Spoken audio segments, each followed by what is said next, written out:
Shalom, shalom, shalom. All right, we the sons of thunder Israelites. Is our heart's prayer and desire that our Israel be saved. First and foremost, giving our honor and glory to Yahweh, by Hashem, Yahushua. All right, I'm your brother Judah.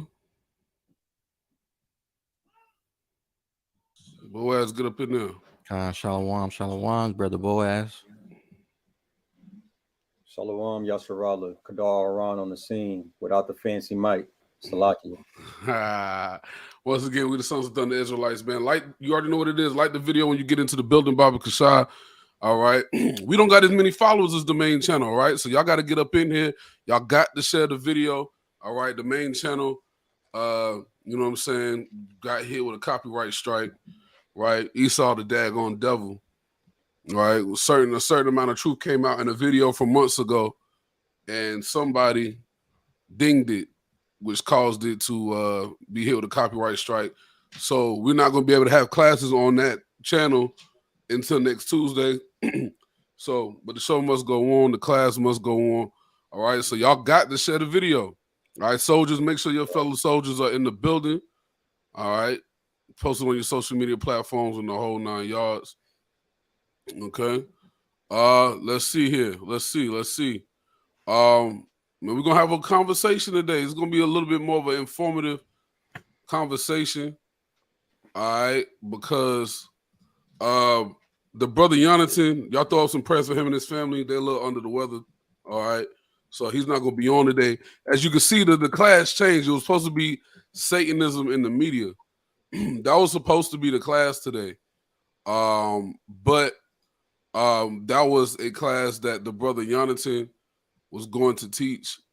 All right. We're not going to do that class without him because that was his class.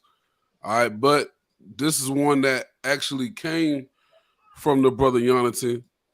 All right. He actually sent us a video not too long ago.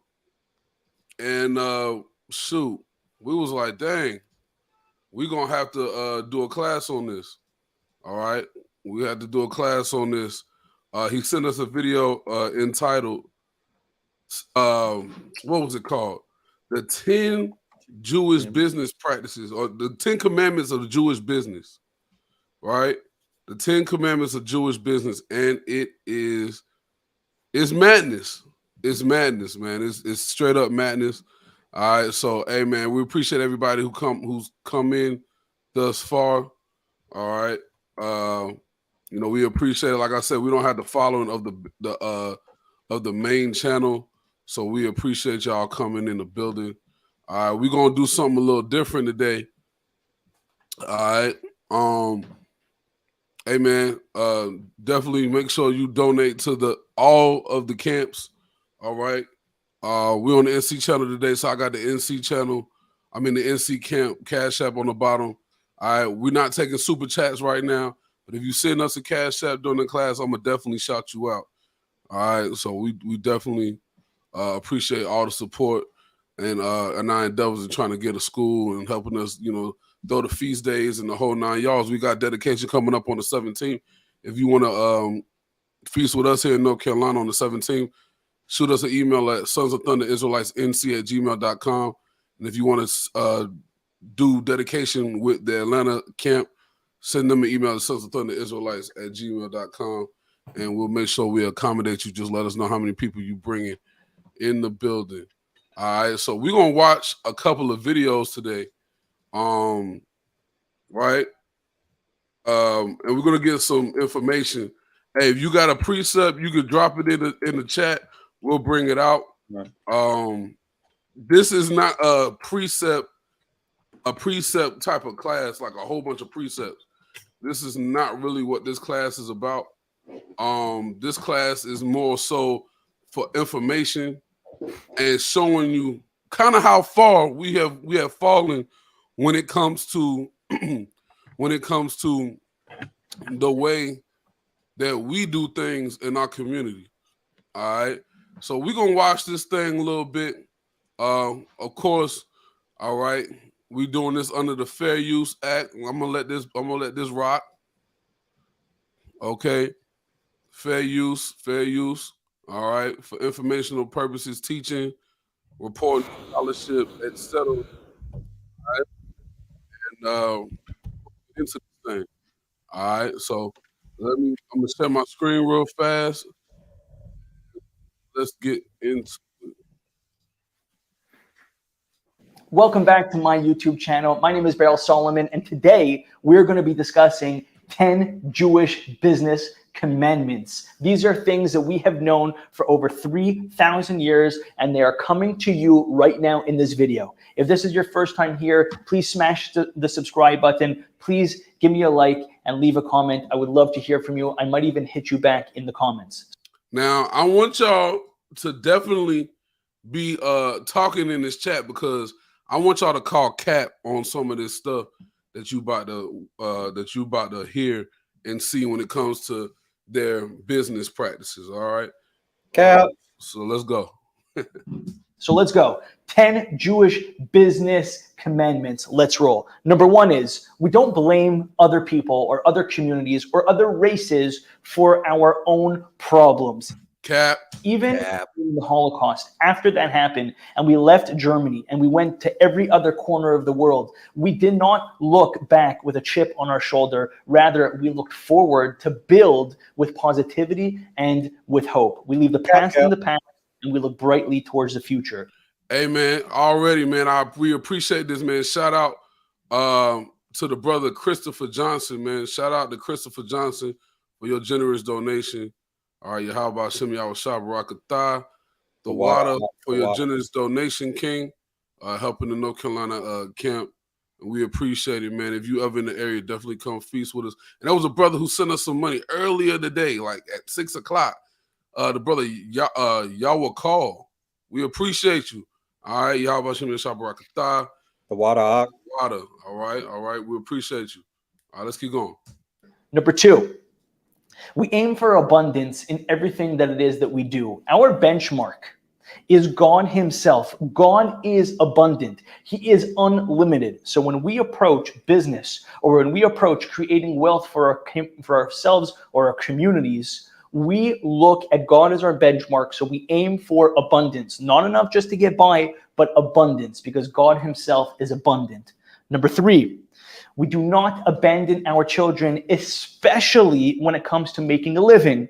We have a tradition that says that if a person does not teach his child how to make money, it's as if he's teaching his child theft. Why? Because if he doesn't know how to make money, his only option that he has to feed himself is to steal. Now, that's the dumbest thing I ever heard. What about getting a job? And you're gonna hear in his 10 Jewish commandments, you're gonna start to see, all right, you're gonna see why they say this. If you know, and let's be real. Let's be real. All right, let's be real. Yeah, we're gonna call Yarmulke. That's what it's cap. All right, but Wow. right, but however, Yama cap. Right now, we gonna see something. Now, there's a lot of things we can learn from our community, right? There's a lot of things from this community, right? We have this thing to where when our kid turns 18, we kicking them out. Mm. You know what I'm saying? We don't teach our children the importance of money and how to make money. We don't teach our children financial literacy. We live for ourselves and don't really leave anything for our children. I'm starting the Hebrew business very, very, very soon, and it's going to be my sons, right? It's going to be my sons, right? I'm going to be able to pass it down to him, and et cetera, until the Most High takes us out of here. You got something, Boaz? I was getting ready to say, to touch on that point that the man is saying. I heard this recently in some talks with like my boss, talking about how people of other nations build this generational wealth, and they said they do something like this. They'll do like a credit card under their child's name when they're young, and that parent will do stuff like use it and make payments on it to build their credit for future purposes. And that's something like we don't do in our communities these days with our children. So that's something that they've been doing for a long time, to have to be ahead on us as far as like building generational wealth for their own families. but I yield. Con. All right. Hey, make sure you liking the video when you into the building, Baba Cashapp. You gotta help us out. We don't got as many subscribers. All right. So if you're not subscribed to the channel, definitely subscribe to the channel. I'm about to start throwing out some heat. I'm about to start throwing out some fire. All right. It's not just gonna be camp videos. We haven't dropped the camp video in about 4 months. All right, but we actually about to start dropping camp videos as early as next week. And I'm about to start doing some impromptu classes and reaction videos, just things that's going on in the world. Might talk about Deion Sanders a little bit. Who knows? All right, let's get back into it. So we have a big emphasis on teaching our children how to make a living. Number 4, we find businesses that are kosher and that also make a lot of money. Let me give you an example. You will be very hard pressed to find an Orthodox Jewish man, or a woman for that matter, that will own something like a strip club or in the pornography business. Why? Because it is not a kosher business. We want to make sure that we bring God into whatever it is that we're doing. We want to make sure that we could sleep well at night. So we go into kosher businesses that also make a lot of money. So there's plenty of kosher businesses out there, but those businesses don't make money. So the business has to be kosher and has to make a lot of money. Yeah. Cap. Is the rap, I was about to say, is the rap game a kosher business? Is the rap game where you have people of melanated complexion who's talking about killing one another, having sex with a girlfriend, drugs and money? Is that considered a kosher business? Hey, Salakia, what about when Leon Cohen did that interview on the Breakfast Club? And he was talking about... I'm about to bring it out right now. That's what I was doing in the background. Hey man, y'all brothers on it. Let's just go ahead and get into it then. Let's just go ahead and get on to it then. All right. Now let's see. Now, Kanye called these so-called Jewish record labels out. All right. Capital Out Records. All right. Capital Out Records. All right. Now, said the media ain't kosher. There we go. Music industry kosher, cap. Right? Is the news slander kosher? Cap. Right? Yeah, I'm a cap. Record labels don't have Yahweh in it. Cap. Right? Now, check this out. Charlemagne, they can say he a coon and all of that, and he's questionable in a lot of areas. But one thing we have to give that brother is he is a good reporter. Right. He's a good journalist. That's right. If you will. Right? And he asked the $1 million question, because the brother will ask you whatever needs to be asked to get what he needs to get, whether you right, wrong, or indifferent. Right? So let's see what the brother, what this guy got to say. All right, I'm gonna back it up just a tad bit.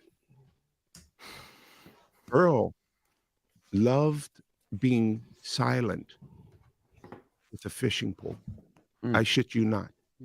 He just would stay on that dock hours and hours and hours and hours.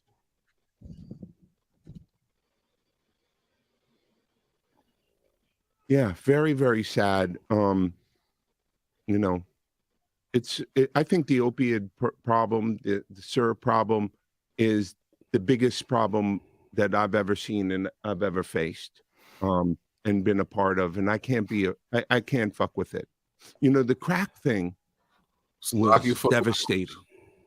But at least the rappers were bringing a spotlight to you becoming a fiend.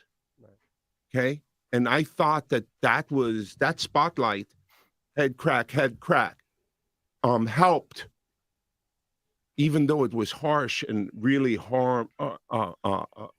really rough, particularly on women. But I think it helped change the course of the crack epidemic. I don't know what's this opioid thing, man. Well, being a crackhead wasn't cool back then. Being a crackhead wasn't cool.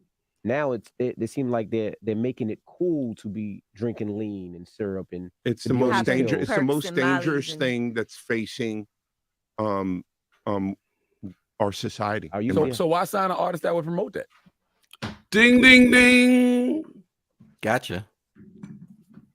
Hey, he wasn't expecting that question. Shalom, Sister Joan Gilchrist, Shalom, and everybody else is in the chat. That's the one thing we forgot to do. Forgot to shout out everybody in the chat. All right, we appreciate y'all for tuning in. All right, make sure y'all are sharing the video, Baba Cashapp. We don't got as many subscribers, so we gotta get the subscribers up. So if you coming in and you just so happen to stumble in, make sure you subscribe. Matter of fact, if you have liked and subscribed, put a 77 in the chat. If you just liked it, put a 7 in the chat. I want to see some 77s in the chat. Now, he just asked him the golden question. We're gonna back it up a little bit. He's talking, I just don't like this stuff and da. Listen to the man's answer, but we're gonna back it up just a tad, right? Helped, even though it was harsh and really really rough, particularly on women. But I think it helped change the course of the crack epidemic. I don't know what's this opioid thing, man. Well, being a crackhead wasn't cool back then. Being a crackhead wasn't cool. Now they seem like they're making it cool to be drinking lean and syrup, and it's the most dangerous. It's the most dangerous thing that's facing our society. So why sign an artist that would promote that? Because I already answered that question. You weren't paying attention. Are you mad or no? Talent or issues, and I said talent. He said they asked talent or issues, and I said talent. That ain't true. Talent or issues, I say talent. Right? This is crazy. This is crazy. But I have to. I can't give up on people. You don't think that's hypocritical though? Now I can't give up on people. Yama cap. That's the stupidest answer I ever heard, bro. That's cap. Come on, man. You're saying it's opportunistic. Yeah. I got people to feed. I got a business to run. You're gonna make Dame Dash take this clip and call you a culture vulture. He said, "Is it opportunistic? Yes. I got people to feed. I have a business to run. Right? But what did this dude say? Hold on. What did this dude say? Let's see what he said again. Yeah, run that.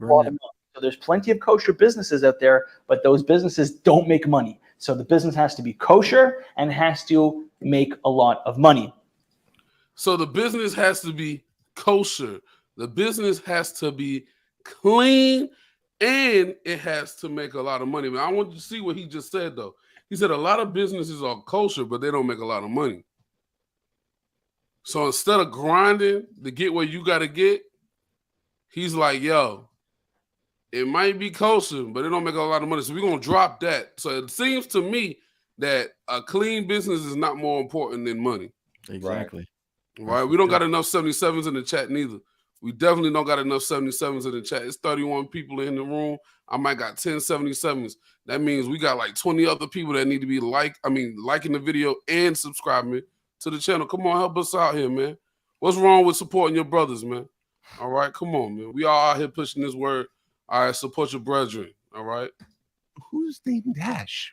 You brought him up. I don't even know him. I don't even know him. Cap. So bring his name up. I don't even know him. So y'all made a lot of money together. Made a lot of money. Come on, Leo. Don't do that to him. I don't know him. Charlamagne pulled his card. With a straight face.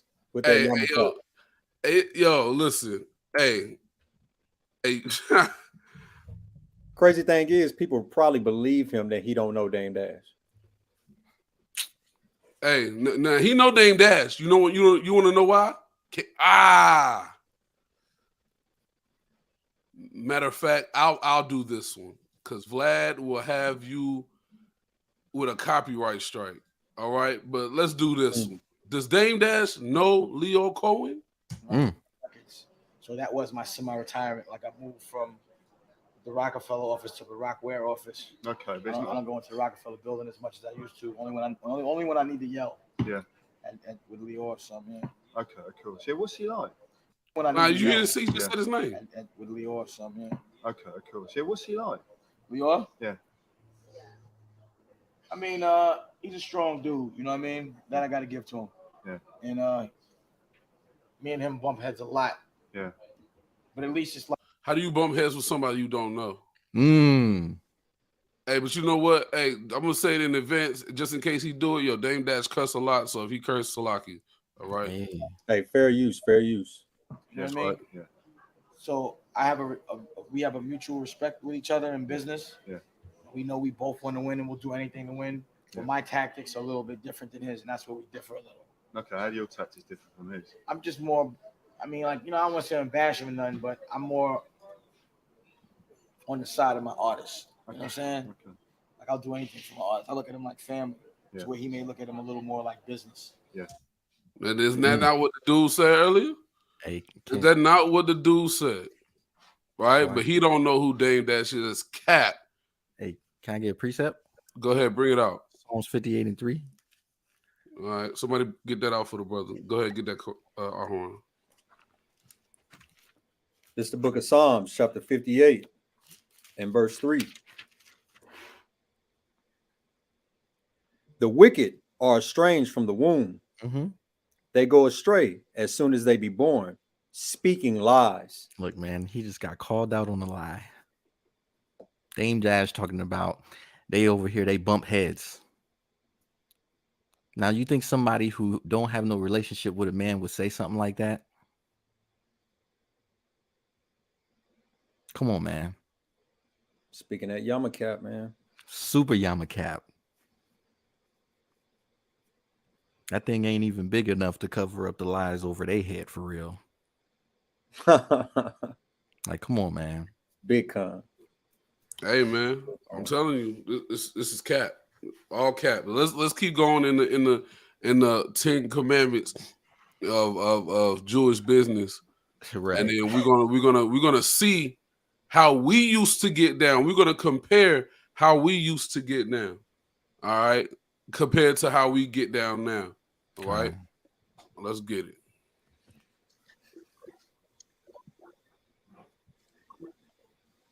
Salaki, my bad. Hold on 1 second. I don't know if y'all heard that, so I'm going to back it up. All right. I'm going to back this up. All right. Here we go. Kosher and has to make a lot of money. Number 5, we do not work for other people. We try not to work for other people. There's a tradition that back in the days of the Torah, that if a person was a slave and they chose to work for their slave master, after 7 years, they were punished in a certain sense by nailing a nail into their ear and putting it on the wall. Why? Because ultimately a person should not be a slave to another person, but rather we should only be slaves to God. And we want to work for ourselves and only have God on top of us. That way we're able to bring down his infinite blessing. Number 6, we try to help members of our own community. That means, y'all hear that? Mm-hmm. Think about what he's bringing out compared. All right. Think about what he's excuse me. Think about what he's saying compared to what we actually do in our community. Right. Right. So let's see. There's a lot of laws that I could receive. Shout out to your house camp, man. They gave us the 613 laws in a packet by category because I want to get into some of these things, but I'm gonna let them keep talking. Means that if we could award a person in our community from our synagogue a contract, we will try and do that, because we believe in supporting each other like a family. Imagine every community in the world. Imagine where you live right now. If everyone gave you the opportunity to win that business before they gave it to anybody else, imagine where you would be in your business, in your career. To start doing this in your communities, look, the next contract that you're going to award for your painting or your accounting, or whatever that might be, try to give it to your next door neighbor. Try to give it to the person from your church or your mosque or your whatever. Support the members of your community.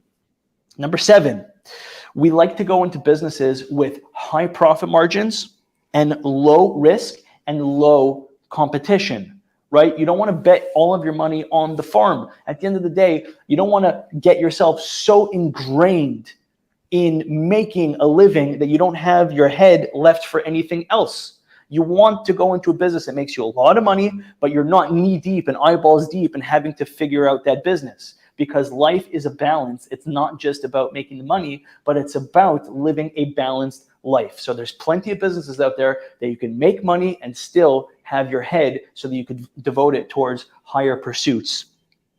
Number 8, be honest in all of your business dealings. One of the 10 commandments is thou shalt not steal. Now, a lot of people mistake this. They think that if they can steal and people won't find out, then it's okay to steal. No, we believe that there is an eye that sees, an ear that hears, and all of our deeds are being recorded in a book. Cap. Because if y'all really believe that, y'all wouldn't have stole Israelites in the western shores of Africa. Y'all wouldn't have had a part in it.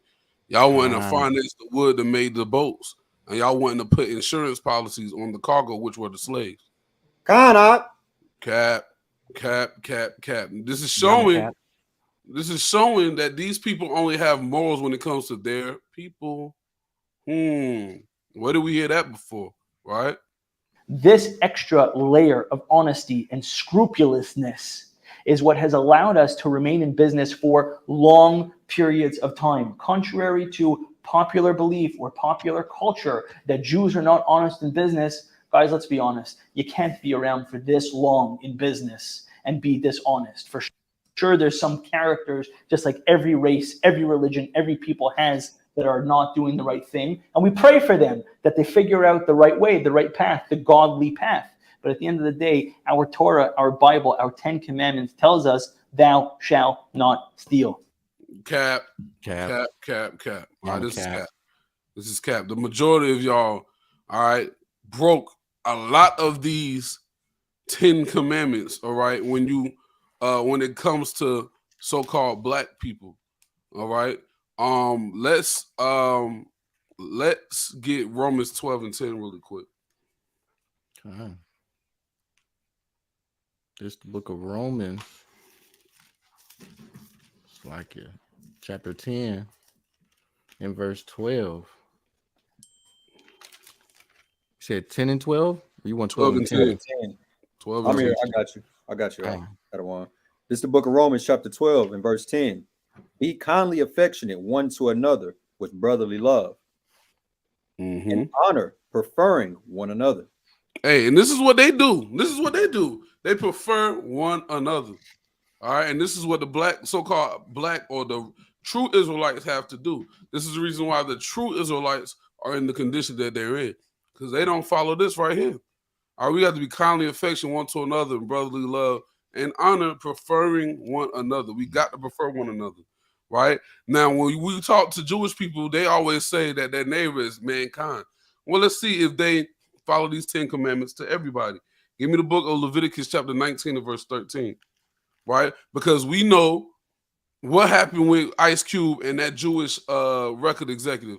Ice Cube had to go in there and wreck shop. Why? That's right. Because he wasn't getting his money.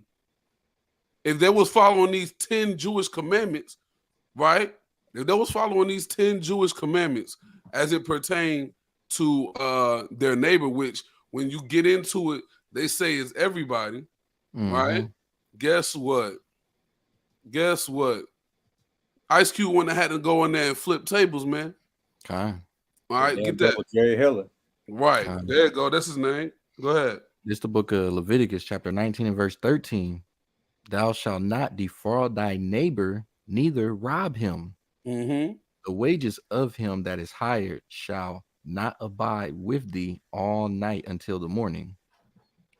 Hey, now this is the law that's saying, hey, you can't be holding. You supposed to pay by the time the sun go down. You supposed to pay a man for his work, right? But we know we living in a different time, so we you know whatever the contracts say. But guess what?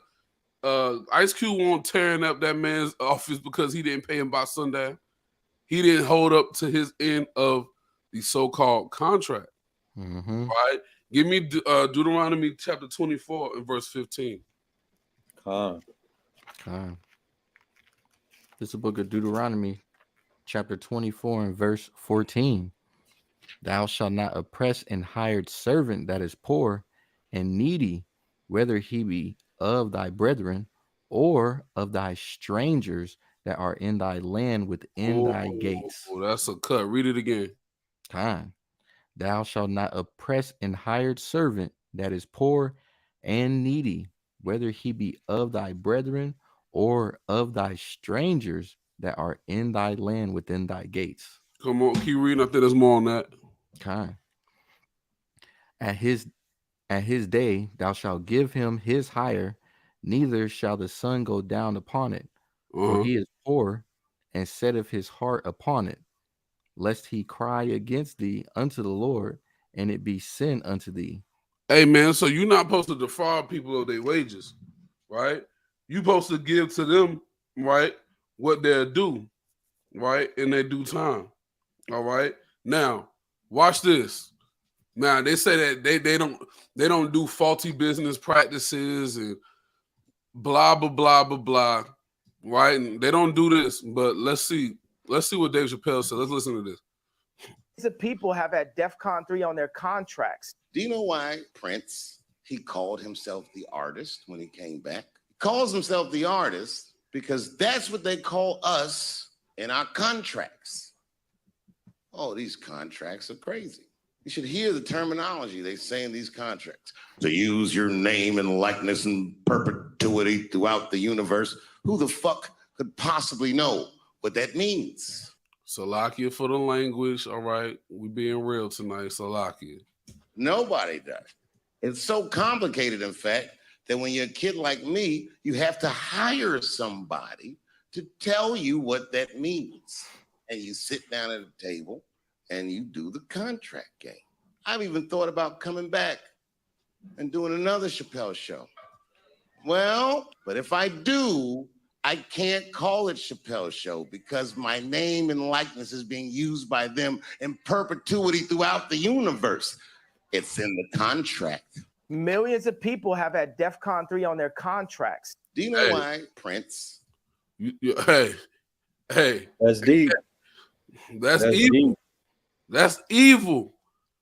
So they make it to where, hey, they can use your name and your likeness in perpetuity. Salakia. Didn't he mention something about they can't sleep unless they do good? I don't know. I ain't hear all that. No, I ain't hear that either. Yeah. But Salakia, that point that he brought out about Prince, though, that's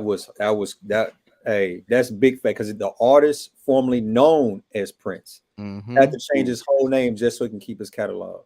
That's crazy, man. That's crazy. Brothers got to change their names just to keep their money. That's wild, man. That is wild, right? Now let's let this dude keep capping. Let's let him keep capping. Number 9, give charity. When God sees that you are a good business partner for him, meaning he gives you $100 and you take a tithe from that, you take 10% and you give $10 to your local community center, your local whatever it is, God will believe that you are a good business partner for him, and God will want to do more business with you by sending you more clients and more contracts because the return on investment with you is better than your Uncle Jimmy who doesn't give a penny to anybody. Give charity. Number 10, probably maybe the most important, trust in God in everything that it is that you do. You ever notice that Jewish people are always starting businesses, always going into new industries, always doing new things? Why? What is the foundation of it? Because we trust in God. That trust allows us to take a leap to buy that piece of real estate. That trust in God allows us to take the leap to hire that employee or to make that investment or to start that new firm or to launch that new piece of technology because we believe that we're not in this alone. Rather, if we jump, we're connected by a safety rope that will save us. So number 10 is trust in God. You could do that right here, right now. Guys, if you made it with me this long into it, I want to congratulate you. I want to give you a blessing that everything should go well, revealed good in your life, in your business, in your career.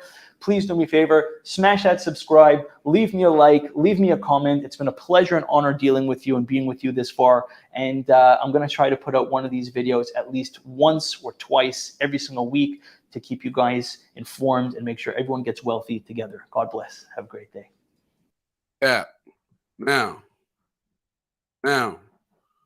we see how these people deal with each other, right?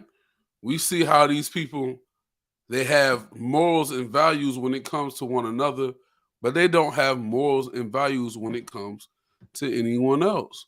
Well, we're gonna watch a video. We're gonna go through it a little bit. We have to go back in time, man. We have to go back in time. My brother Abaya Adonai from Inside the Nation Radio, that just had Umar Johnson on the show. And I was going to show it. Khan. And I was going to show it. But the reason why I didn't, because it was going to take me a while to go through that whole thing and find the sound bite that I wanted. But I think, is it in Texas where no, it's in Cali, where they're doing this $250,000 reparations thing they're trying to get done in Cali, right? Now, he said, what makes us think that this current generation are the people that deserve our grandparents, great-grandparents, great-great-grandparents, great-great-great-grandparents, all the way back to slavery? What makes us think that we're the generation that deserves that money? Right? Because Black Friday just came. I ain't gonna lie, I bought a TV. I need a TV. I got one because it was a deal, right? I've been talking about that all year. As soon as that sale happened, but let's just think about our spending dollars and how we spend our money. That's exactly what he said you was gonna buy too, Adawan. See, right? I'm just glad he ain't say Jordans, right? I ain't buy no Jordans. I ain't buy no PS5. You know what I'm saying? I watch the TV so I can watch classes on it. Okay, that's what I'm doing. All right. However, right, you got to see how we spend our money. You know what I'm saying? You got to see how we spend our money. And he's like, what makes you think that we the generation that deserves this money? Right? And I have to ask the same thing. What makes us think that we deserve that money? When we came from this, let's watch this.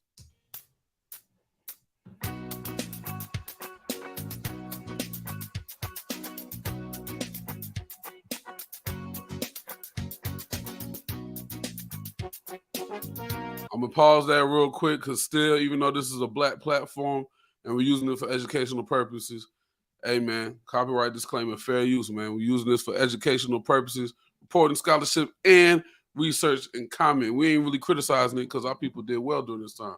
So let's see.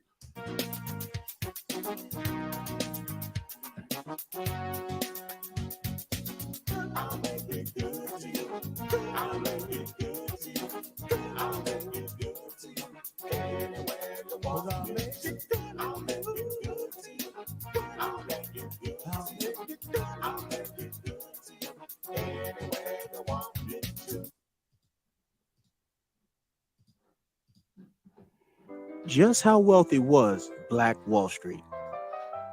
Well, today we're going to find out. The stories of Greenwood's prosperity became legend in the Black community, and in fact, in the whole world. The creation of the powerful Black community known as Black Wall Street was intentional. In 1906, O.W. Gurley, a wealthy African-American from Arkansas, moved to Tulsa and purchased over 40 acres of land that he made sure was only sold to other African Americans. The young entrepreneur had just resigned from a presidential appointment under President Grover Cleveland.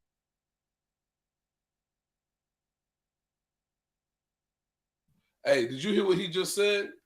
Right? Listen to what he just said, and let's compare it to what was told by Amalek in the Jewish business practices. Right? What they say? He said that he bought, I think he said he bought over 40 acres of land. This was a rich Black man during the worst times in American history for Black people. Right? This is why when Kevin Samuels used to say we got to get rid of the victimization mentality, I agree, right? Because we always use the excuse that we can't do X, Y, and Z, right? But this man, during one of the worst times for Black people in American history, this man was a rich Black man and bought acres of land and only sold it to Black people. This is what the Jewish men said they was doing to each other, which means we had a common knowledge of certain business practices. I want y'all to pay attention, man. Pay attention. of land that he made sure was only sold to other African Americans. The young entrepreneur had just resigned from a presidential appointment under President Grover Cleveland in order to strike out on his own. Mr. Gurley became a multi-millionaire, and he was the owner of several businesses, including his prized possession, which was a hotel. He also provided an opportunity for those who migrated from the harsh oppression of Mississippi. Another important visionary who contributed to the success of Black Wall Street was Mr. J.B. Stratford. J.B. Stratford had graduated from Indiana University with a law degree and had moved to Greenwood to purchase various land vacancies in the area. After buying these vacant spaces, he would then sell them to African American residents for redevelopment so that these empty spaces could be transformed into residential houses and profitable businesses. By 1921, Mr. Stratford had been considered one of the wealthiest in the country, as he owned numerous properties in Greenwood and even had his hotel named after him. Hey, now, Salaki for the music in the background. That music is kind of loud. It's kind of distracting. All right, but this brother, he bought land, he bought houses, and even had a hotel. The brother before him, right, had land and homes and helped. All right, the migrating people who was migrating from the South, from the harshness of the racism and the bigotry from the South, man. This is what we was doing for each other back in these days, right? Let's think about the morale of our people at that time. Make sure y'all comment. I want to see what y'all think, man.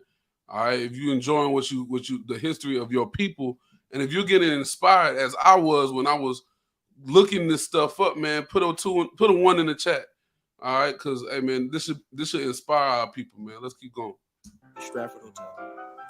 O.W. was a subscriber to the philosophies of Booker T. Washington, while J.B. was a follower of the more radical W.E.B. Du Bois. Nonetheless, their differences aside, the two men began to develop an all-black district in the unincorporated stretch of land north of Tulsa's train station. O.W. and J.B. both became rich as the oil industry boomed in Tulsa and hundreds of African Americans immigrated to Greenwood.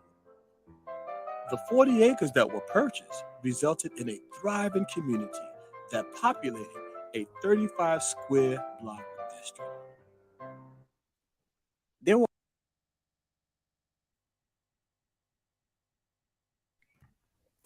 You on mute, Adawan. It's a Salaki, my bad. All right, let's look at this. Black Wall Street had 600 businesses, 21 churches, 21 restaurants, 30 grocery stores, 2 movie theaters, 6 private airplanes. 6 families each had a private airplane, 1 hospital, 1 bank, and its own school system. But we can't come together to daggone build for the truth. Yeah, I'm gonna call some people out, man. Right? We can't come together to build for something for the truth, man. Right? This is crazy.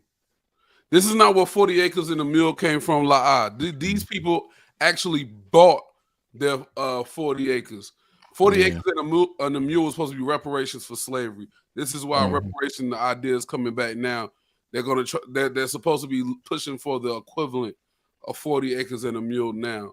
But no, this is not where 40 acres and a mule came from. They never actually they never went through with the promise that was given. They didn't, did Esau ever come through with any of his treaties? No. But these brothers actually bought that 40 acres, right? They wasn't given that 40 acres, right? He kept his treaty with the Jewish man, though. Of course, right?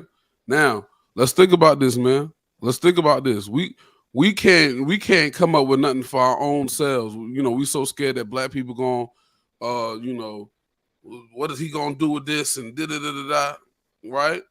And we had all of this. This came from group economics. This came from group economics, man. Right? We gotta get back in tune, man. We gotta get back in tune. We can't be so close-fisted with our own people, because if that was the case, if them 2 brothers didn't decide to do something for their people, all of these black families wouldn't have had a chance to benefit from this, man. So with that being said, man, help us build our school by blessing the Cashapp, man. You know what I'm saying? We still trying to build this school, man, so we can have our own feast days and our own place so we can eat, drink, and be merry without somebody telling us when we gotta go home when it comes to these feast days, man. All right, you shoot us a cash app, I'm gonna definitely shout you out. We appreciate your support, but we got to get back to this type of time, man. Look at this, man. Look at these brothers and how they dress, man. We actually took ourselves serious, right? In this day and time, man. All right, let's see what else happened. Over 600 businesses, and on Black Wall Street were attorneys, real estate agents, dentists, pilots, architects, musicians and singers, entrepreneurs, doctors, pharmacists, dry cleaners, plumbers, barbers, hairdressers, professors and teachers, nurses, bankers, newspaper editors, among many other professions who offered their services in the neighborhood. A dollar circulated 36 to 100 times, and it remained in the Greenwood district almost a year before leaving. Salaki out of wine. Go ahead. Do you got that whatchamacallit that they showed on Google talking about our spending power? I got all the charts. I'm going into that right after this. Man, please bring that out. Pull that up, because something I showed that to my cousin, and my cousin said the funny thing is they got this on the internet about us. He said, but you don't see what the other nations' spending power is. He said, because they money ain't in the spending. They put it all in investments and housing and all kind of stuff like that. He said, this is the money that they telling you on Google, our money that we got circulating because we throwing it out there to them. Right. But where's the research about their money that they putting out? All of it's in their investments. All of it's in their stocks and things like that. And it's crazy because I had to listen to what he said because I'm like, that's real. Watch this. Watch this. All right. While a dollar circulates in the African American community for just 6 hours, it stays in Asian communities for 1 month, in Jewish communities for approximately 20 days, and in white communities for 17 days. African Americans have a buying power of 1.1 trillion, and this is not recent because our current buying power is about 1.4 trillion now, right? African Americans have a buying power of $1.1 trillion, yet only 2 cents of every dollar a black person spends in America goes to a black-owned business. Y'all should be ashamed of yourself. Our people only invest in 2% of their spending power with their own people. Right. You can't make this up, man. 2%. 2%. We're gonna bring this out. How many countries we have more buying power than Spain, Netherlands, Mexico? There's a few of them. I'm gonna find that article because I got it up here somewhere, right? We should be ashamed of ourselves, man. We should be very ashamed of ourselves, man. We're very tight-fisted when it comes to our own people, man. Because our people, they don't see, we so used to our people being a crab in a bucket mentality, or we used to our people abusing their power, or we're used to our people abusing the dollar. Because one thing that the Jewish dude said, they don't do that. They keep clean business practices. When you keep clean business practices, people can trust you with their money. Right. We've been so used to non-clean business practices and what's the word I'm looking for? A lack of integrity when it comes to our dollars. We don't want to give our dollars to our people no more.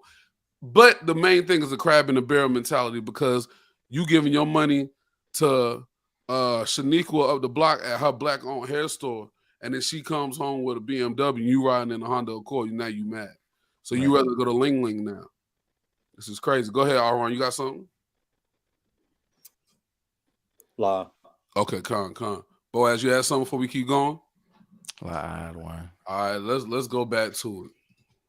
To this day, no other community has been able to duplicate that type of circulation. And I thought, because black people were always trying to be cool, and they be trying to say Jewish people did that. Yeah, I thought Jewish people did that. No, they didn't. Bro, a year? It circulates in the black community for a year. Because we got to go back. You want to know why it circulates in the black community for a year? because you have 600 businesses. You go to church, tithes and offerings go to the pastor at the church. Unfortunate, but it is what it is, right? You need food. You have 21 restaurants to pick from in your own community. You want to cook your own food? You have 30 of your own grocery stores to go to. You want entertainment? You have 2 movie theaters. In your own community, within the 35 block radius, you had 6 private airplanes. You get sick, you go to your hospital. You need a loan or something like that, you go to your own bank. So I'm pretty certain they had their own tax system of some type of way, right? I'm pretty sure. Why do I feel this way? Because they had their own school system, right? The brother asked, when was that study done? That was done on July 28th, 2014. This is why I said this is not accurate, because our spending power has actually went up a little bit. Thanks to Moneybag Joe. Right. Now, hey, man, shout out to the brother Captain Yara All, man, for his generous donation. Yahabashim Yahweh Barakatah, Wat the Water, for that donation, King. We appreciate it, man. All right. We appreciate you so much. That helps us out with our feast days. And, just trying to push a little bit more for this truth. We definitely appreciate you, King. All right. Don't forget to hit this Cash App up if you support the truth. Let's quit being so tight-fisted with our brothers and sisters. All right. And if you ever want to feast with us, whoever, wherever you at, you know what I'm saying? You can definitely come to North Carolina and feast with us. We would love to have you. All right. All right. Let's keep going. Has ever been able to match that type of circulation. Although it wasn't the only one, there were prominent black business districts in Durham, North Carolina, Richmond, Virginia, and Rosewood, Florida. The people of Greenwood achieved a level of black economic success and self-determination that had never existed before in the United States. Less than 60 years removed from slavery, to put that in perspective. Despite racial discrimination and Jim Crow segregation, the Greenwood District offered proof that black entrepreneurs were capable of creating abundant wealth. And this is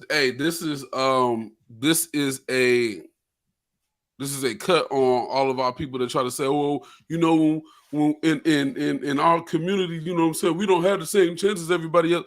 We are not living nowhere like this. We was in the midst of segregation and Jim Crow, right? We not living nowhere near like this, right? However, we try to make a whole bunch of excuses of why we can't do this. You know what that is? That's a lack of accountability, right? That is a lack of accountability. Give me the book, 1 Kings, right? Give me the book of 1 Kings, chapter 8. Let's start at verse 47. We have a lack of accountability in our communities, right? And the only way that we can change our situation is, number one, being accountable and understanding what role that we play in the desolation of our situation. All right, let's go ahead and get that. Khan at one. It's the book of 1 Kings. Salaki. Go ahead. It's the book of 1 Kings, chapter 8, starting at verse 47. Yet if they shall bethink themselves in the land whither they were carried captives, and repent and make supplication unto thee in the land of them that carried them captives, saying, we have sinned and have done perversely, we have committed wickedness. Salakia, that is accountability right there. If you change your mindset and the land that you carry captive in and repent, right? You realize that you're doing wrong, turn from that wickedness, right? And then you got to make supplication unto the Most High and let him know, yo, we've sinned. I'm taking accountability for my actions. We've done perversely and committed wickedness. Go ahead. Khan, verse 48. And so return unto thee with all their heart and with all their soul in the land of their enemies, which led them away captive, and pray unto thee toward their land, which thou gavest unto their fathers, the city which thou hast chosen, and the house which I have built for thy name. Then hear thou prayer and their supplication, like it. Then hear thou their prayer and their supplication in the heaven, thy dwelling place, and maintain their cause, and forgive thy people that have sinned against thee, and all their transgressions wherein they have transgressed against thee, and give them compassion before them who carried them captive, that they may have compassion on them. Man, the whole purpose of reading that scripture is to show that this takes accountability, and then the change happens. The problem is, the reason why we don't know how to take accountability for why we're in the condition that we're in is because we don't know these scriptures. We don't know that, hey, we thinking, okay, yes, we have poor spending habits. Yes, we like retail therapy. Yes, we like keeping up with the Joneses. Yes, we like we have the crab in the barrel mentality. We want to be better than that nigga over there, right? But we don't understand that that's a direct reflection of the curses of Deuteronomy 28, which is a direct result of our being disobedient to the Most High God and not doing what He asked us to do. The first step is knowing what you did wrong and having accountability, and then the change will happen. Right? Let's keep going in this. Anybody have something before we keep going? Hey, Salaki, I want to bring out one precept. Bring it out, King. One precept. Proverbs 28, and let's start at verse 9. It's the book of Proverbs, chapter 28 and verse 9. It reads, "He that turneth away his ear from hearing the law, even his prayer shall be an abomination." Right, but the Christian church will tell you all you got to do is pray. Right? You got to sow this seed, right? You got to come into the church, pay your tithes, and then you get the increase. But don't nobody in that church want to keep the commandments, though. The law's done away with. That's what we hear. Now, I got a question, man. I got a question. I want everybody that is listening to this class to actually be real and answer the question. After knowing that your dollars circulated in your community for 1 year before I left your community, let me ask y'all something. Can we try? Because we have a Hebrew directory. I'm going to get my hands on it. We have a business directory. I'm going to get my hands on it. Right? I know the elder that runs that directory. I will get my hands on that directory. This is from every Israelite. Listen, there's a brother who does circumcisions in Pennsylvania. Right? There's a brother who does Hebrew burials in New York. Right? There's a brother in Atlanta that makes beautiful garments. There's a lot of people that make garments, right? Right? We have people that do everything. Let me ask y'all something. Are you willing? Right, this is trash, but let's see. Are you willing to, number one, find in your community Black-owned businesses and try to shop there before you shop somewhere else? Now, I know we have a lack of resources, so everything is more expensive. We get that, right? In Thomasville, one of my good friends' cousin owned one of the first Black hair stores in the Triad area. Now, I'm about to tell him myself, am I willing to drive 30 minutes to go to their daggone hair store when I need beard oil and all that? You know what I'm saying? Hey, Malak Yawasop said yes. The next time you need clothes, are you willing to shop at a Black-owned business? Right? At that high dollar price, too. At the high dollar price. Right. Without asking for a discount. Discount, right. Because I do that all the time. Yeah, my people like, yo, I'm going to try to look out for you. I'll be like, no. They be like, what you mean? Charge me what it costs. Just don't beat me over the head. Shalakia. Go ahead. I ain't even going front. Like me coming into the truth, and I found out I needed shirts with fringes and things like that. I started buying them by the bundle. So I'm like, let me get 5 shirts at a time. Let me get 10 shirts at a time. Because I was showing our people like so much love and appreciation and promoting what they had. They was like, when I came and shopped with them again, they was like, I'm gonna give you this and I'm gonna add this, and I ain't gonna charge you this much. So instead of me going in with the deal, they gave me the deal anyway. All praise. Hey, All and this praise is what to I'm the gonna Most do. This is what I'm gonna do. I'm gonna put together a directory. I'm gonna get my hands on the directory. I need anybody who say yes, send me an email to Sons of Thunder Israelites nc@gmail.com. We're gonna because we got some things that Sons of Thunder is doing. We got some things that Sons of Thunder is doing. All right, well, we're gonna be able to have newsletters going out the whole 9 yards. Send me an email to Sons of Thunder Israelites @gmail.com right now if you're serious about shopping with people that look like you. So that means you gotta, hey, guess what? Tomorrow, or not tomorrow, but Monday, I need to go to a black-owned bank and see how much it costs to open up a business account with them. Check that out. Mechanic and Farmers down here, it's a little bit more expensive for a business account, but hey, right? We got to try to find a black-owned daggone grocery store if that exists. Yeah. Right? There's a few of them in the country, but they few and far in between. But if you got one, guess what? We need to go there. And let's see if now, instead of 6 hours, let's see if we can make it last 12 hours in our community. Salakia, I got another one for you. I got another piece of information for you, Adawan. Bring it out. So recently, and I was telling one of the Adawans about this, but there's a drink that I drink that I prefer to get over a drink I used to. It's called Uncle Nearest. Now, Uncle Nearest was said to be the one who taught Jack Daniels the tricks of the trade. Some would say Jack Daniels stole whatever from Uncle Nearest, and you got Jack Daniels. But recently, they put on social media that Uncle Nearest exceeded 100 million in sales, making this distillery the most successful black-owned distillery in the world.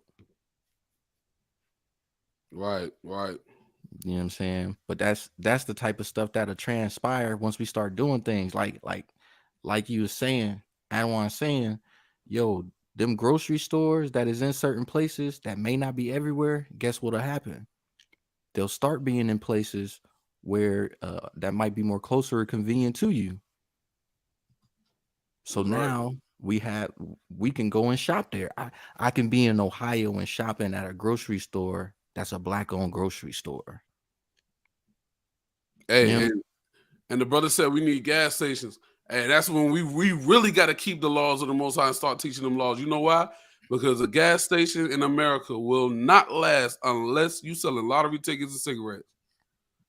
And Mad Dog 2020s. Kind.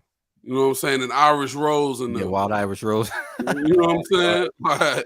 I mean, bro, I've been thinking about starting when I was in real estate heavy in about 2017, right? I could have bought a doggone gas station at the time. And I started thinking, I'm like, yo, I sat in the parking lot of the gas station like, yo, I could really go ahead and get this joint. Like, my dad was driving for a gas truck company back at that time. And I'm like, dog. I'm like, man, you know what I'm saying? I'm like, but would it thrive though? Because, hey, you know, I'm like, hey, can it thrive? Because I'm not gonna sell my people cigarettes. You know what I'm saying? And we need people to invest in infrastructure, right? But hey, the people with the money are the people who don't want to do these things. Hey, Lowe's CEO is black. All praise to the Most High. And you know, I watched it. We're gonna get back into this video because we're gonna get into this information. But I watched a video on black wealth in America, and one of the richest black men in America. He's worth $775 million, and he's married to a white woman. We got to stop doing that. We got to stop doing that. Why do you think all these white women go after these black athletes? And that's one thing I will commend LeBron on. That's one thing I will commend him on. He was with that same black woman from high school. I will commend that. Right, but what if every black man that got a contract did that? I wonder if we will even get that many contracts. But let's get back into it, man. When left alone, our ancestors thrived. And one such example is this. In the entire state of Oklahoma, there were only 2 airports. Yet 6 black families owned their own private planes in the District of Black Wall Street. Wow, imagine that. Folks, think about that for a second. There were 2 airports in the entire state of Oklahoma, yet 6 families own private planes. What an accomplishment. Many of the homes had indoor plumbing before those in the white areas. What? So Jim Bob and Sarah Beth was still going to outhouses, and James and Nicole had indoor plumbing. All praises to the Most High. That means you had people in them areas who knew how to do that type of work. Who you think created it all, man? Exactly. Hey, man, remember where y'all come from, and it should be inspiring, man. Booker T. Washington actually coined it Negro Wall Street. It was also known at that time as Little Africa. What made Black Wall Street truly special is that it was a place an ordinary person could go, such as a sharecropper, and have a respectable life, find decent paying work, and hope for a better life for his or her children. With oil men relocating to Tulsa, the resulting high demand for domestics enabled blacks to attain unheard of wages. Maids earned $20 to $25 a week, chauffeurs earned $15, gardeners earned $20, janitors, shoe shiners, and porters earned around $10. Domestics made up almost 2/3 of Greenwood's population, the remainder being professionals and business owners, whom the maids and chauffeurs hoped their children could imitate. As you can see, Black Wall Street was very well run. Keep in mind, the domestics spoken of were actually blacks working for other blacks. The average income of black families in the area exceeded what the minimum wage is today. These were people who were actually living in the lap of luxury. Hey, man, so that shows you, bro, we have settled for less. We have settled for less. Whatever it is. So what luxury is today, right? Of course, it's not what it was back then, right? But to them, that was the best of the best because that's what it was at that time. They were living in the best conditions that you could live in at that time. And it's because we preferred one another. Right? That's right. Right? Let's keep going. Slakia. Go ahead. I'm just looking at that picture. That little boy, man, that's a big car back in the day, man. Yeah. Yeah. That car big, man. man. Right. It do. You gotta remember that they say that George Washington Carver actually built the first car, and Henry Ford is actually responsible for the mass production of the car, the assembly line. So we came up with that too. Matter of fact, there was another guy, I forgot his name, but he was giving Henry Ford a run for his money. He was actually selling more cars than Henry Ford. He had 2 different types of vehicles. Matter of fact, if you want to see that, catch that on our Sons of Thunder Israelites TikTok page. All right. If you want to catch that, you can see information about that on our Sons of Thunder Israelites TikTok page. You can see all our social media at the bottom of the screen. All right. You got to scroll down a little bit and you can catch that. That's good information to know. All right. Let's get back into it. Black Wall Street was its own city. It was a booming self-contained community, and many of the residents lived in luxury. Greenwood Avenue had been lined with hotels, restaurants, furriers, and even an early taxi service using a Ford Model T. For that time, that would be like driving a modern-day Bentley. This is actually a picture of the Stratford Hotel, owned by Mr. J.B. Stratford. And he is a great example of excellence and abundance in the early 1900s. See, y'all thought the daggone Jamie Foxx showing them, oh, black people, the hotel. That's funny. No, we actually had a hotel.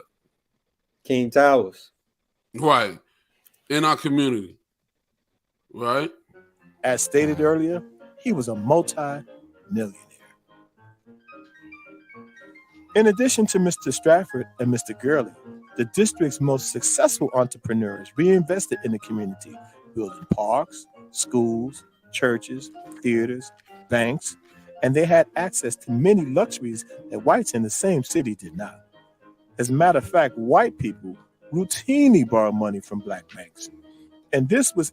Ooh, y'all Negroes thought that because Deuteronomy 28, let's get that.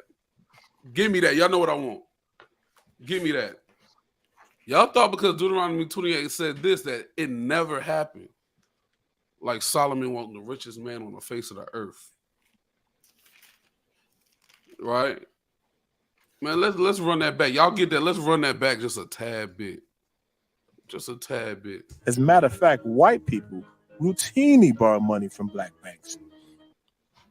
White people routinely borrowed money from black banks. These are the same people that had y'all in slavery just 40, 50 years prior. Because in 1865, that's when the last slaves were emancipated on the West Coast. Am I lying? Right. Ain't Tulsa, Oklahoma? Well, ain't Oklahoma near Texas somewhere? Right. Super close. An hour. If So- that, depending on what part of Texas you in. So what's up? What? Hey, now, come on. What's up? Let's think, people. Let's think. Now, don't none of y'all answer that's on the show, but put in the chat what happened to Black Wall Street. In the chat, I want y'all to answer what happened to Black Wall Street. These people who just had you in slavery, you were second-class citizens to the poorest of Edomites, right? To the poorest of Edomites, you was a second-class citizen. You get out of slavery, and 50 years, within 50 years, you have your own civilization. That's right. Bombs over Baghdad, man. They blew it up. Because how do you think the people who look down on you the most, who said you are nothing, Jerry Jones type people, right? They didn't want you to go to school with them, so you made your own school system, and now they go into your bank to borrow from you. That's right. And we so compassionate and generous that we was giving it to them. That's right. Right? Let's think about the hit on their pride, man. Salakia, think about that. We had a Negro League baseball, right? They saw how dominant we were, how athletic we were, and they took our players and did away with that whole entire league. Same thing with basketball. I did the same thing with basketball too. Hold on, rewind. Repeat what you just said about the Negro League again. What they did? We had a Negro League baseball. Think about Jackie Robinson did not just play in the MLB. He played in the Negro Leagues. That's right. They took him from the Negro League into the MLB, right? Because of his athleticism. But honestly, they said he was a well-groomed Negro, right? Because he had some intelligence and he was articulate. But regardless of the fact, after that, they's like, let's go get the rest of these Negroes, man. Let's go get the rest of them right now. Because the Negro League was thriving. Right. And then they came and pulled a Colorado and Deion Sanders. Oops. Right. Oops. That just happened right in front of y'all face 4 days ago. Because that just happened in front of y'all face 4 days ago. Kind of fine. Because when we in the sports and we doing the thing, you know what I'm saying, we put some salt on it. So the way things was going on and how it was happening, people was obviously entertained. There was more people that was showing out to the Negro League games more than likely than to the MLB with so-called white man. Had to be. That's right. Because how did they know about him? Right? They had to be going to the games. And they like, look at what they doing. You see how he just slid like that? Look at how he slid on the ground. He slid to the base. hit the base, and stood up and walked off. Yep. Like we need that. We need that in the MLB. Look at this man on the basketball court. He just jumped from the foul line. We need that in the NBA. Look at him in the NFL. He just caught a 40-yard touchdown with one hand. We need that. Because we became entertainment. Kind. That was a gladiator sport back then, which gladiator sports was for entertainment. It's still a gladiator sport, but it was for entertainment, but it was for them to have fun, the players to have fun and get paid, and for white people to be entertained at the same time. We strictly for entertainment. But give me Deuteronomy chapter 28. I want y'all to read verse 13. Okay, Con. I want 13 first, yep. Con. Matter of fact, no, I don't. I want verse 12. Con. It's the book of Deuteronomy, chapter 28 and verse 12. The Lord shall open unto thee his good treasure, the heaven to give the rain unto the land in this season, and to bless all the work of thine hand. And thou shalt lend unto many nations, and thou shalt not borrow. Hey, now check this out, right? Even in this time, we still get blessed. Let's not act because we're falling under the curses right now. We don't get blessed. That was their blessing, right? They were lending and they wasn't borrowing at the time, right? But Esau couldn't have that because I'm almost certain, right? I'm almost certain that these people thought that this was their way. And a lot of times when we do this, we start to forget the Lord, right? Give me Proverbs 30:7 really quick.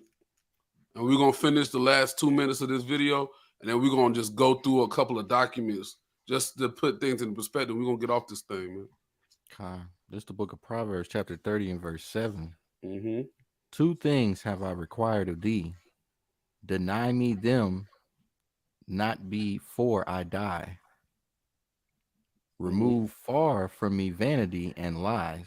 Mm-hmm. Give me neither poverty nor riches. Hey, he said, yo, give me neither poverty nor riches. He's going to tell you why. Go ahead.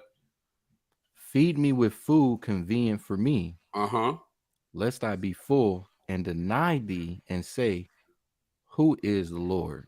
Hey, man, because you give me too much, I'm going to deny you. Read that part again. Kind. Lest I be full and deny thee and say, who is the Lord? A lot of times when we really doing really well financially, we forget the Most High. When we go about our day, we happy, we spending our money, we don't have any stress, which makes us forget the Lord. Right? Is there more on that? Kind says, or lest I be poor and steal and take the name of my God in vain. Or I'll get poor and I start doing stuff I ain't supposed to do, and I'm not representing the Most High God correctly. Right? And these people, there was flowing in riches.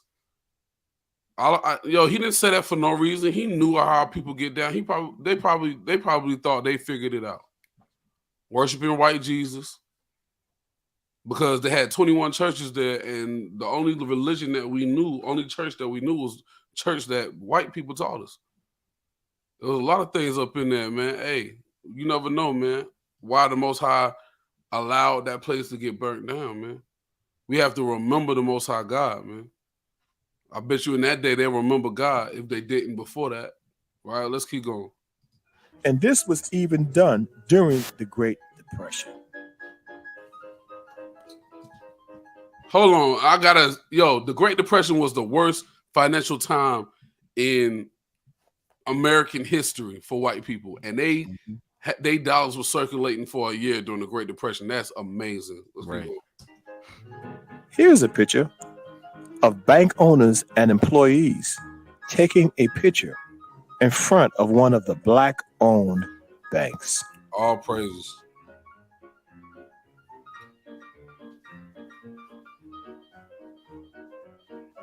Here's the picture of one of the theaters that lined the Greenwood district. During that time, while showing the silent movies, they would have a live piano player playing alongside the movie, which was the custom of the day. So you see, Black Wall Street had all of the modern day conveniences and luxuries. They were a community that really wanted for nothing. The schools were superior to those of the white areas. When the average student went to school on Black Wall Street, he wore a suit and tie because of the morals and respect they were taught at a young age. Hey, man. Because of the morals and respect they were taught at a young age, right?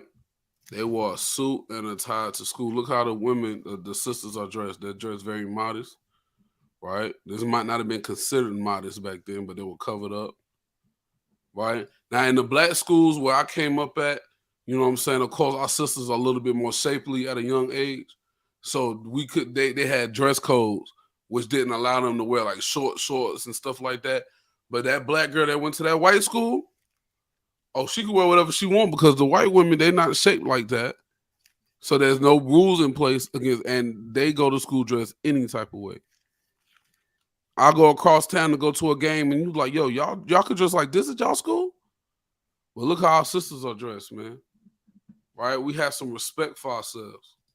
Black Wall Street contained a business college. As a matter of fact, the children of Greenwood's professionals attended Columbia Law School, Oberlin College, Hampton University, the Tuskegee Institute, Spelman College, and Atlanta University. All prestigious black universities. They learned business in high school. They went to business school back then. Think about what we were doing and compare it to what that Jewish guy was saying that they were doing. Come on now. Slovakia. He said they learned that they've known that for 3,000 years. But they dollars circulates for 20 days and ours was doing it for a year. Right. Go ahead. That's like as far as them going in schools wearing suits and the girls dressing modestly, that's like how it is in Proverbs 22:6, where it tells you to train up a child in the way they should go. That's right. You know? That's right. Let's finish it out. Time. Black Wall Street was a dream in progress and a symbol of black success. Just how wealthy was Black Wall Street? The truth is, we'll really never know. But based on the facts, we can confidently say that today's worth will be well into the billions. And just think, that was a self-contained community that was just developing. There is no telling where it would be today. Although Greenswood, Tulsa, Oklahoma may be a distant memory, fortunately for us, we can still keep the Black Wall Street spirit alive today.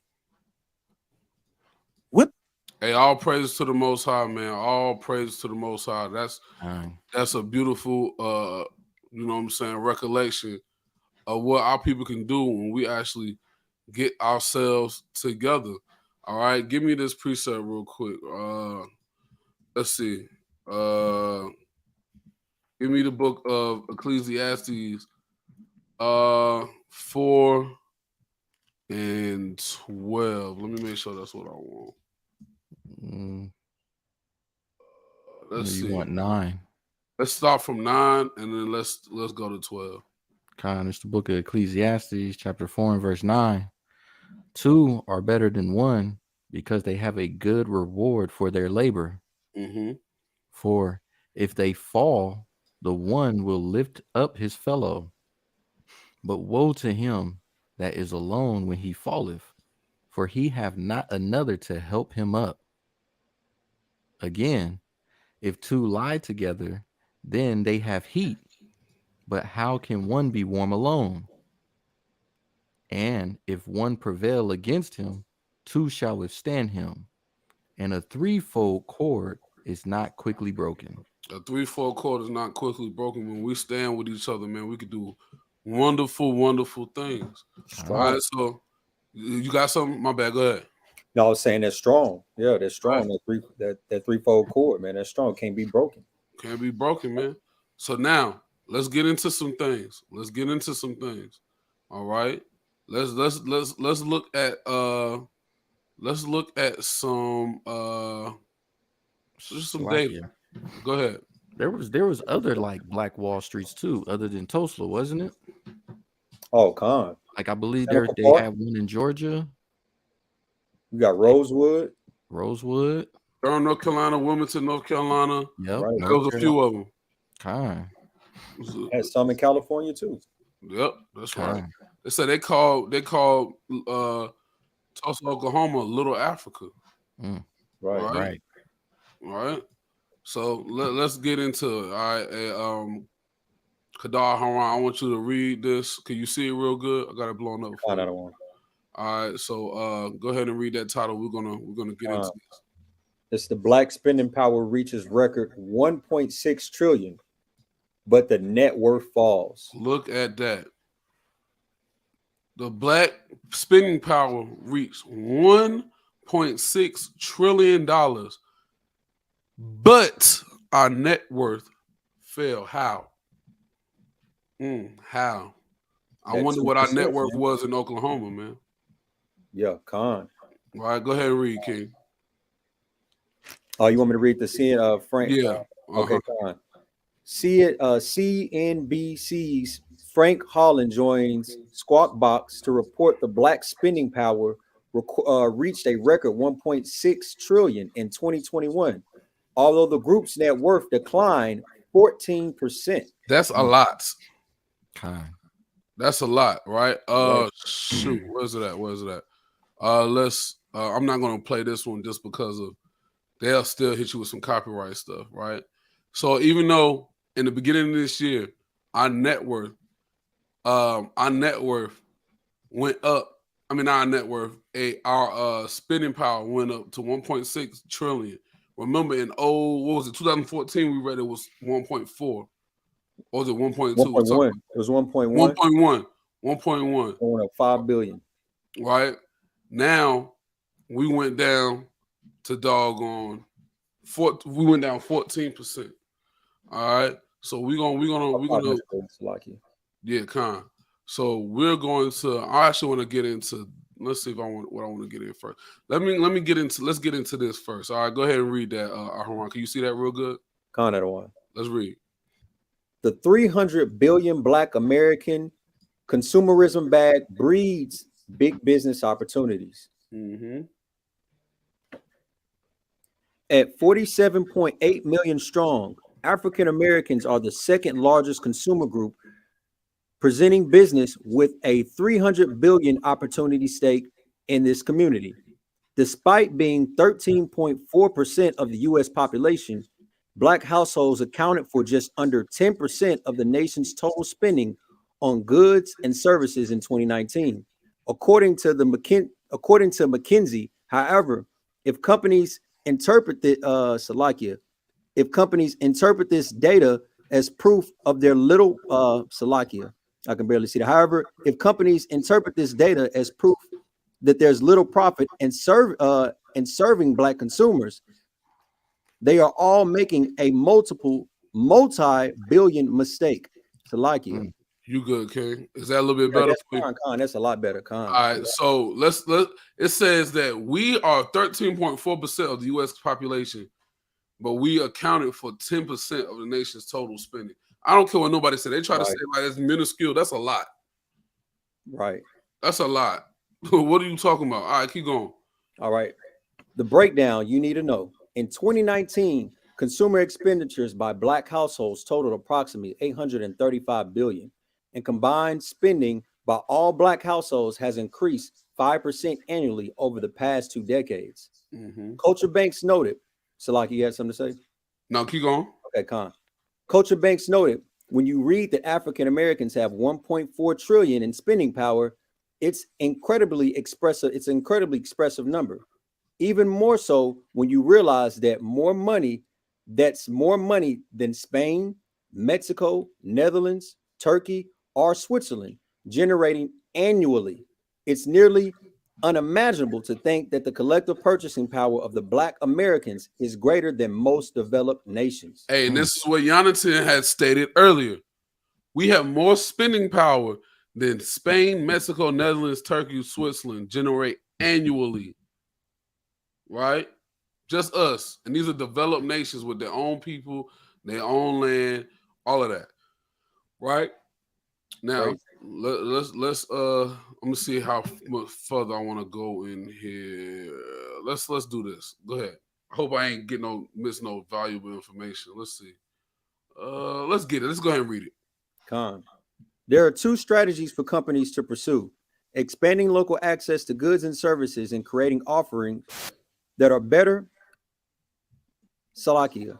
And they're creating offerings that are better tailored to the needs and preferences of Black households to take part in this $300 billion opportunity. Watch out, Salakia. Now watch this. Do you know what they're saying? Go ahead. Do you know what they're saying? They're saying, hey, these people, in order to get these money from these Black people, you have to exploit these people by making it easier for them to spend their money. This is pretty much what they're saying. This is what Forbes is saying, right? You have to create offerings that are better tailored to the needs and preferences of Black households to take part in. So, Black people don't really have cars like that. And on one of these charts, it says in lower income Black houses, we have an average of 0.5 cars in each low income household. So you will have an average of a half a car. That ain't funny, but damn. So what does that mean? That means that you have to have more delivery services in Black neighborhoods. Put more buses over there so they can get to the mall. Come on, right? Like, I know I use Instacart. Well, my rib use Instacart, right? That's just because this Edomite lady bought it for us, but still, right? And it's a convenience. And we're going to see with some of these charts that Black people pay for convenience. Go ahead, King. Con. Nielsen's research shows Black consumers are tastemakers when it comes to setting the tone for mainstream brand choices. Stop. This is why now the daggone the shoes that we used to pick on old white men for wearing, the daggone Monarchs, are now becoming a designer shoe. That's a $30 shoe is becoming over $100 shoe now. They ugly as I don't know what, but because we are the trendsetters. They just told you that. Go ahead. Our research shows that Black consumers' choice. Salakia. Our research shows that Black consumers' choices have a cool factor, that it has created a halo effect, influencing not just consumers of color, but the mainstream as well, according to the rating companies. We the salt of the earth, and they're going to use that against us. Go ahead. Black buying powers. Salakia. Black buying prowess. Con. Black consumers have a major influence on spending. With luxury items like watches, Black people account for 60 million of the 385 million in overall spending. Hold on, wait. So like, let's do some math, right? Let's do some math. 60 million? It's 325 million. Bro. That's like, bro, hold on, wait. That is astounding. Black people, you got Asians, Chinese people, Mexican people, white people, all these nationalities, right? You times 60 million times 6, you got somewhere around 385 million. We account for out of everybody, we account for a sixth of the overall spending on damn watches. Right. And I bet you, I got some watches right behind me. I like watches too. Ain't none of them Italian twine. They Invicta, etc. Right? Because that's what we do. Keep going. Con. As for the women's fragrances, they represent 150 million of a $679 million industry. Wow. God. So we are 6th of the fragrance industry just with our women. Hey, y'all dead in the chat, man. Put some comments in that chat if you still with us, man. This is some very important information, and this is showing where our mindset is, man. Let's finish this out. What fragrances is sisters buying? Chanel. That Fenty? No. Yeah. I got some Chanel cologne. My girl bought it for me, actually. Oops. Go ahead. God. You better stop, or you ain't gonna get no more. No. Years of underinvestment by the private sector has left some Black communities with a dearth of retail options and key services. Additionally, consumption by Black people has been constrained. And while it's growing quickly, that growth is still starting from a lower base. The expenditures around rising the expenditures around rising housing costs, healthcare, and higher education rose from 38% in 1984 to 45% in 2019. All right, now let's get into some consumer statistics real quick, and we're gonna get off this thing. Let's get into some statistics. All right. So we're gonna look at income characteristics and spending patterns. All right. When was this? This was in 2014. This is all right. So income distribution of all Black households in 2010 and 2012. Let's see. About 38% of our people made $12,500 to $38,000. To $38,000. About 22% of our people made less than $12,500. How in the hell do we account for all of this spending when we are poor? It's like that curse. Not even a 1% of us makes more than $500,000. Sheesh. Right? Since the average Black household contains 2.57 persons. In addition, Black households average 1.25 owned vehicles. Right? Hold on. Go ahead. You said what vehicles? 1.25 vehicles. It's just an average. Yeah, depending on how many people, it's just the average. It's not going to be a set number, but most of these households were renters living in apartments or flats. A dwelling averaged 5.45 rooms, including finished living areas, excluding all baths, and 1.49 bathrooms. So living areas includes your living room, your kitchen, if you have a den. So we probably living in a 2-bedroom, 1-bathroom house. Apartment. They said renters. Salaki Adawan. They said renters. This is something interesting because I'm like, I hear a lot of people, our people say this today. They wanna get into the housing market and stuff like that, but they too busy renting. If you actually see the type of money that you paid for a whole year for rent, you could have had you a house for real. Right. You could have had you a house, like you might have to do something like a lease to own kind of thing, rent to own or whatever. But, that's better than being in a position where you 5-6 years and renting out apartments and you want to get a house, but still can't get one. Right. Now it says, watch this. It says Black households annual expenditures, right? This is how much we spend, right?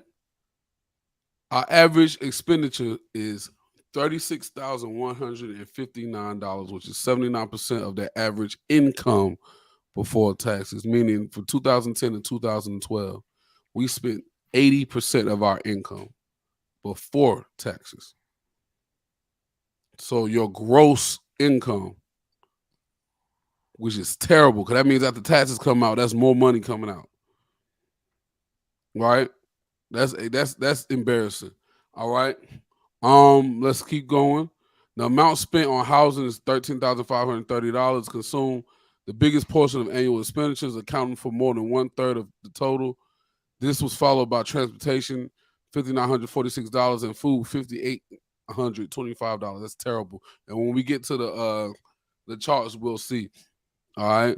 The remaining expenditures made up of roughly 30% of total spending, personal insurance and pensions, healthcare, entertainment, cash contributions, apparel, education, in addition to personal care, tobacco, alcohol, reading, miscellaneous expenditures, right? So let's get into it. Now, this is in numbers, but you can see we spend a lot of our money on houses, a lot of our money on food, not enough on insurance and pensions because we don't know how to leverage insurance, all right? And then et cetera, right? Now, watch this. Let me go to, and this is right here is what I was talking about earlier. Low income black households, number of vehicles, half a damn car. Not many you have half a car, but you look at the average. You know what I'm saying? That's what it says. All right. Now, I'm not gonna go. Let's see. Here it go right here. Let's go into this. So 2010 and 2012 combined, the average expenditure of a household, a black household, of all black households, are $36,148.98. Salaki Adawan. Zoom in on that a little bit. Okay, Khan. That's that's a lot better. Okay, Khan, all praise. All right, so now, right, we spent on tobacco, the average $239 on tobacco, right? Housing, you need housing, you need food, right? But some of that food expenses are eating out, right? Apparel, the average household spends $1,000 on apparel. Entertainment, we spend almost $1,400 in entertainment, but when you go down to reading, we spend $45. There's an average of 2010, 2011, and 2012. Average of $45. Right? Now, I'm gonna go. Let's go to. We need to go to. I'm gonna go to one more. I don't think I'm gonna get this one. I think I'm gonna start right here. Let's go to 2021. So now let's compare our spending to other people's spending. Right? Can y'all see that real good? Let me zoom that in.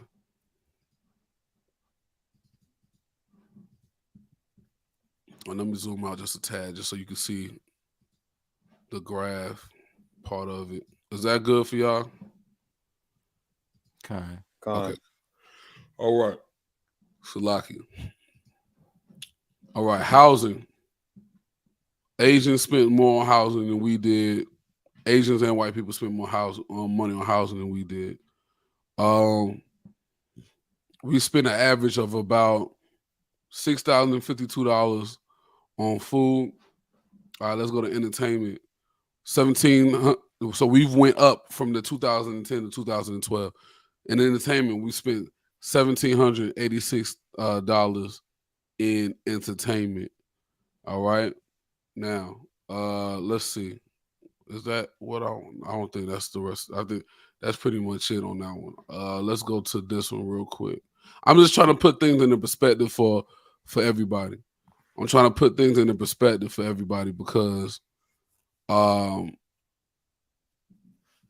gotta do better. We gotta do better.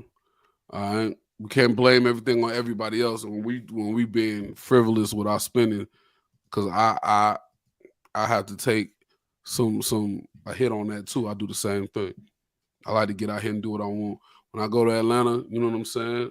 I like to spend. The brothers know what I came out with last time I went to Atlanta. So, you know what I'm saying? We got to be a little bit more smart in our spending. Okay. All right. So let's get this. Let's see. African Americans have a unique spending power, and businesses are starting to take notice. Recent studies show that Black consumers account for more than $1 trillion in spending each year. That's a lot of money, and businesses will be wise to pay attention to the needs and wants of African American consumers. So what do African Americans spend their money on? Read on to find out. In the year 2019, African American households spent $2,429 US dollars for food away from home on average. So every household on average spent over $2,400 away from the house. I can believe that. I definitely can believe that because I'm guilty. Right? Wives love to eat. Yeah, man. Typical black households earn a fraction of white households, just 59 cents for every dollar. So we only own 50. We only earn 59% of what white people earn.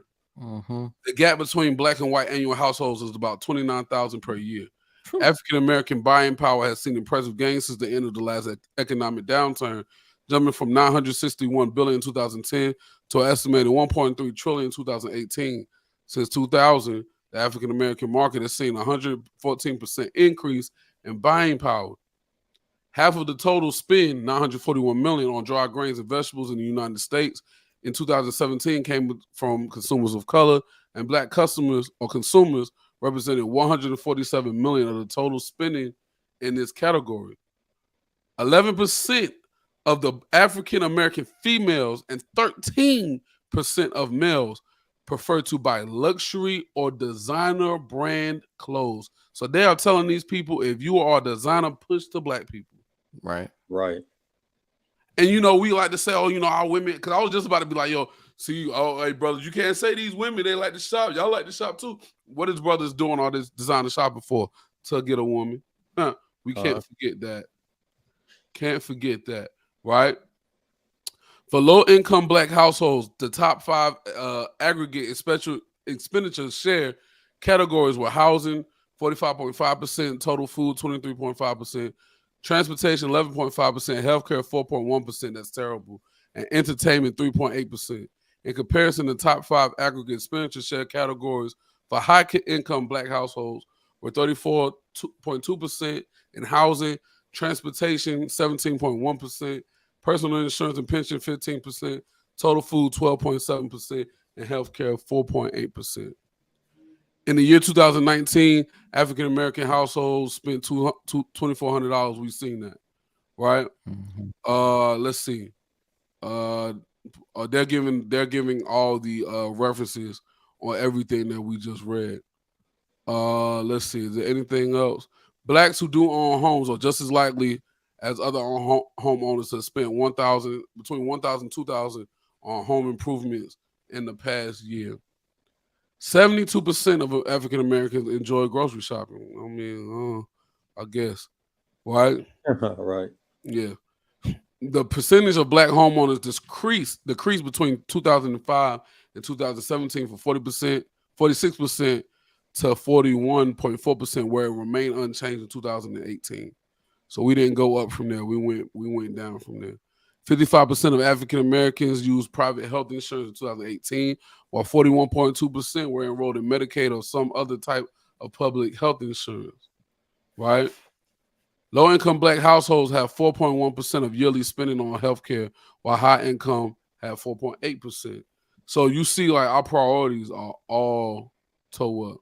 86% of black people make up of the ethnic hair and beauty aids market, which of course we will, right? So we just trying to show, right? That's it. We just trying to show, hey man, when we look at the so-called Jewish people, right? We talk a lot about them, right? We get in a lot of debates with them and all of that good stuff like that. But you see where we came from and where we're at, it's ridiculous. And once again, I will repeat the sentiments that were made by the brother Umar Johnson. Are we the people? Let's say reparations happen. Are we the generation that deserves that bread? When we had a generation that we just seen in Black Wall Street that did everything they did, are we going to take that money and give it back to our oppressors? Right? Right. We have to be smart. We have to be very smart in our business dealings. We have to be very smart.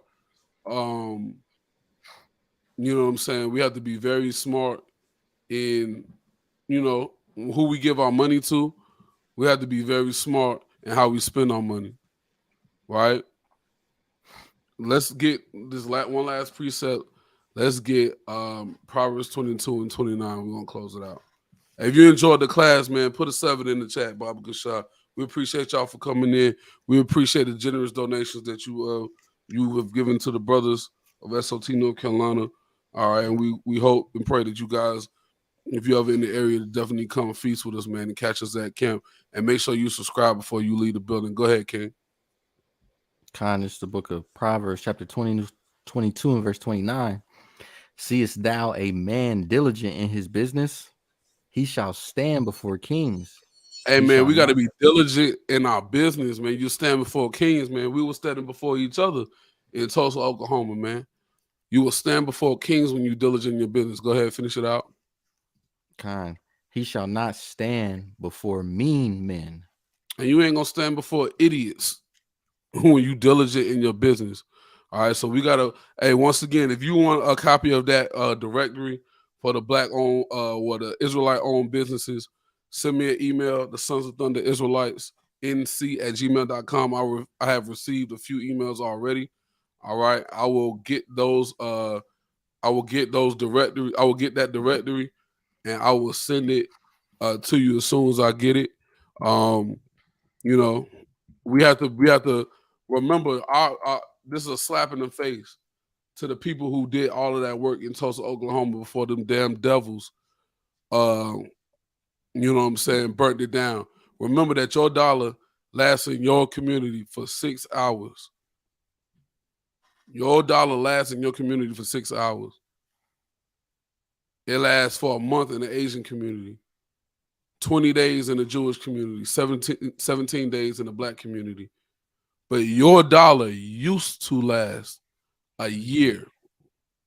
You went from 365 days, right? 365 days, right? And you went to 6 hours. You went from 8,760 hours of your dollar staying in your community to 6 hours.